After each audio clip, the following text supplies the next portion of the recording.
मैं थेरेपी से आ रही हूँ। मैंने कहा तुम्हारा दिमाग खराब है, तुम थेरेपिस्ट के पास जाते? मैंने कहा नहीं, मेरा दिमाग ठीक है, इसलिए मैं थेरेपिस्ट के पास। ओह!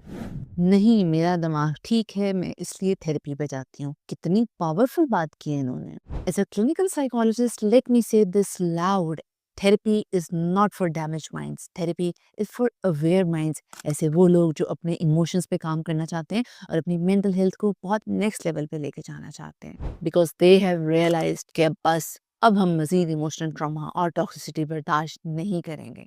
दिमाग ठीक हो तो थेरेपी लेना और भी ज़्यादा ज़रूरी हो जाता है, बिकॉज़ ये मैडनेस का साइन नहीं है। This is a sign that you are up for self growth. अपने आप से पूछें, क्या आप अपनी मेंटल हेल्थ का ख्याल भी उस तरह से रखते हैं जिस तरह से फिजिकल हेल्थ का ख्याल रखते हैं? Let's normalise therapy and focus on self healing. और अगर कोई भी इंसान आपको कह रहा है ना कि तुम्हारा दिमाग खराब है इसलिए थेरेपी पे जाते हो, तो नेक्स्ट टाइम उसको भी अपने साथ थेरेपी सेशन पे लेके जाइएगा।